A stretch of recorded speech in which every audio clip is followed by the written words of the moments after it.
নির্বাচনী এলাকার বিএনপির সকল পর্যায়ের নেতৃবৃন্দ এবং উপস্থিত বিএনপির সকল পর্যায়ে যারা এখানে উপস্থিত আছেন, নেতা কর্মী শুভাকাঙ্ক্ষী সমস্ত ভাইয়েরা, আসসালামু আলাইকুম।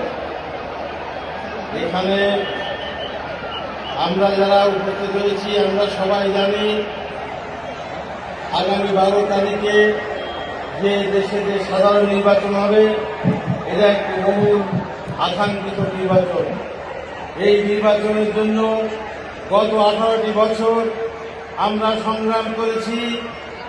আমাদের দাবি ছিল এদেশে একটি নিরপেক্ষ তত্ত্বাবধায়ক সরকারের মাধ্যমে নির্বাচন অনুষ্ঠিত করতে হবে, কিন্তু তৎকালীন স্বৈরাচারী সরকার সেই দাবিকে উপেক্ষা করে ক্ষমতাকে দীর্ঘমেয়াদী করার জন্য এমন কোনো অপকৌশল নেই যা তিনি গ্রহণ করেছিলেন না। কিন্তু গত 5ই আগস্ট আমাদের নেতা, আমাদের চেয়ারম্যান জনাব তারেক রহমান সাহেবের নেতৃত্ব দৃঢ়তার কারণে এবং গত 18 বছর বিএনপি যে রাজপথে আন্দোলন করেছিল তারই ফলশ্রুতিতে 5ই আগস্টের এই বিপ্লব সংগঠিত হয়। এবং আমরা সবাই জানি তারপরে পরিবর্তিত পরিস্থিতির কারণে একটি বিশেষ মহল এই 17-18টি মাস ক্ষমতার কাছাকাছি বা ক্ষমতা রাষ্ট্র পরিচালনায় তারা অংশগ্রহণ করতে পেরেছে। সেই সুবিধাবাদী মহল পরবর্তীতে বিভিন্ন ষড়যন্ত্র করে এই নির্বাচনকে প্রলম্বিত করার এবং দীর্ঘমেয়াদী করার নানা প্রকৌশল তারা গ্রহণ করেছে এবং আগে করে যাচ্ছে। আমরা আশা করি যত প্রকৌশলী করা হোক না কেন, আমাদের নেতা, আমাদের চেয়ারম্যান জনাব তারেক রহমান সাহেবের প্রত্যক্ষ নির্দেশনায় আগামী 12ই ফেব্রুয়ারি যে নির্বাচন অনুষ্ঠিত হবে এই নির্বাচনে ধানের শীষ সারা দেশব্যাপী একটি ভূমিদান বিদায়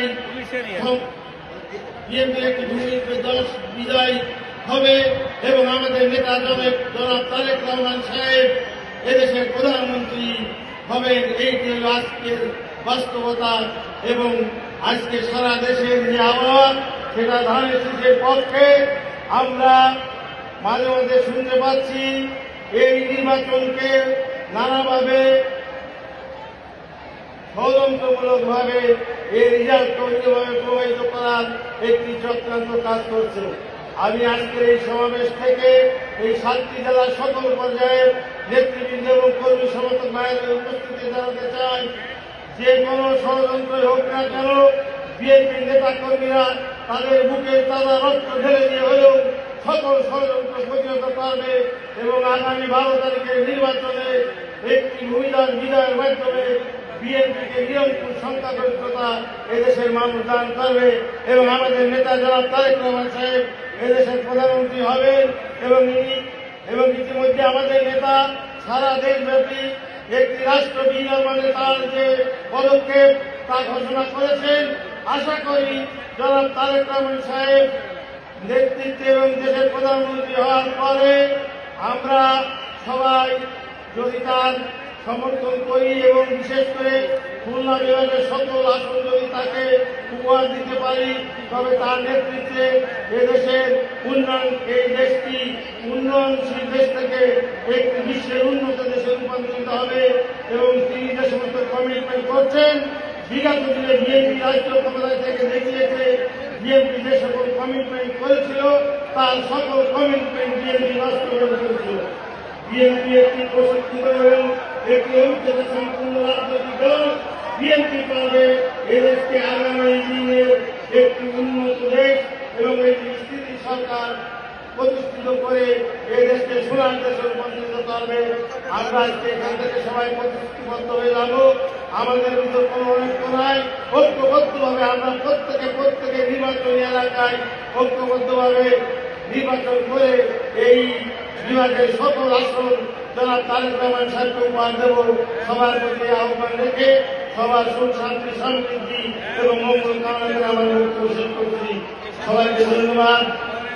আসসালামু আলাইকুম ওয়া রাহমাতুল্লাহি ওয়া বারাকাতুহু। জনাব তারেক রহমান জিন্দাবাদ, বেগম খালেদা জিয়া আমারও, শহীদ প্রেসিডেন্ট জনাব জিয়াউর রহমান সাহেব আমারও।